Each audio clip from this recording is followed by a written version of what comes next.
There's obviously no Corki coming out in this game. It's going to be a blind Yone and in fact a blind Kennen, double blind solo lanes coming out from Top Esports. Coming through from Caps, we have seen a couple of bans towards this champion so far in the tournament, but no actual picks for it during the Esports World Cup. It's going to be Caps looking for an opportunity to shut down Cream on the Yone, but this is a very volatile mid lane. Even if LeBlanc does have a bit of an advantage in the laning phase, if anything goes wrong at all, the Yone can absolutely dominate the rest of the game.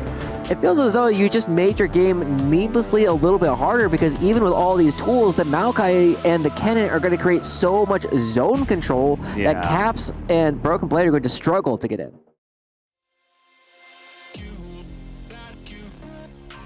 Big plays possible later on as Mickey. Yeah. Speaking of which, he is going to have to jump over the wall here. And Tian, that means that you have time if you just do one buff, as Mako already goes in. Yeah, I mean, level 2 advantage here for the bottom lane of Top Esports. They get a huge health advantage on did fall behind, as here comes Yike. He is going to be spotted. He is level 3, and over the wall he does come, but just in time for Tien to get away. Find out about his own red buff. They will spot each other here in the jungle. Red buff, and that is all as Tian does smite that one away, but could potentially go for something a little bit more aggressive, as look to potentially hop the wall into the Krugs, does not in fact get spotted, as we just see these very small skirmishes across the board. Yep.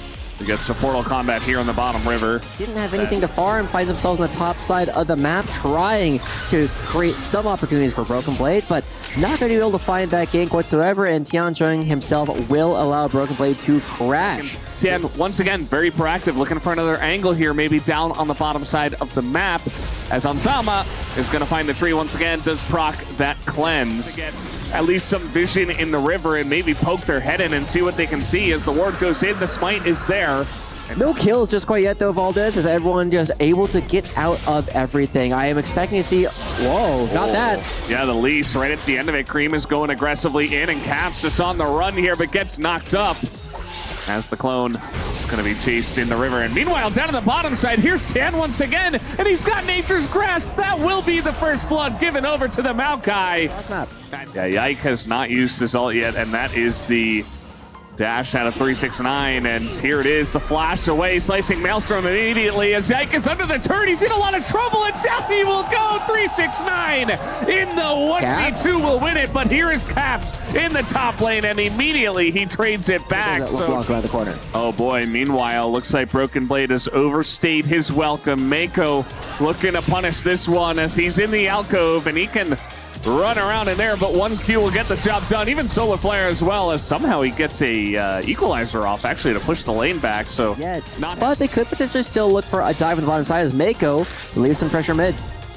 Yeah, Caps just have the Mimic Distortion. That's going to get this TP, though, out of the side of G2, as it is Broken Blade. Does not have the equalizer, and not quite enough damage to get on top of him. Mako will respond with a Respect Flash to come out, but now Broken Blade. Awkward spot, but here comes Thorell. The engage on a 2. The Magnet Storm is huge, as everybody on the side of G2 is here, and they do collapse and get 2 kills in the mid lane. Yes, the bottom lane structure. So it will be the first break going over to G2, but it's very quickly matched, but still, a little bit of extra goal as Tiana has to run.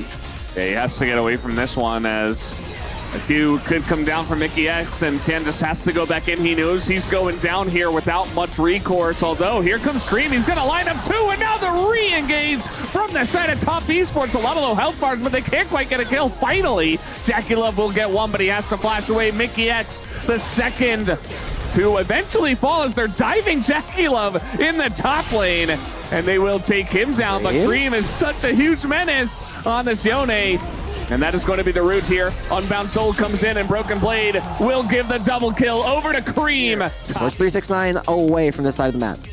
Hansama's just on a ward. He has no idea, as he's getting flashed on by a Maokai, but it might actually bite them back, as no, Hansama will be stunned down, and Tian is totally fine as in goes Jackie Love, and he will be gifted a double kill himself. So the side lanes, and they don't ever have to get battle G2, they can just fight him anyway. Caps just isolated, has nowhere to go. He's going to be taken down in the but there's a lot of Top Esports members here. They're going to spot him, as Thorell is pretty good at getting out of the first engage. Can he get out of the second one? The slow comes down on a Hansama, and now the Nature's Grasp here. Mickey X has to flash away just to survive. Meanwhile, the Nature's Grasp could extend it up to Yike. He's going to have to flash away himself. But with the Dragon still spawning in about 10 seconds, Top Esports will be able to take control of the mid lane first. Yeah, the mid-prio definitely going to be very important. They're just going to flash onto the LeBlanc. Not sure about that one, but honestly, it's still working. As the Nature's Grasp, he puts himself in such an excellent position. As now the slicing maelstrom onto everybody. It finds all of the front line of G2. They all get decimated, and it's a triple kill for Jackie Love.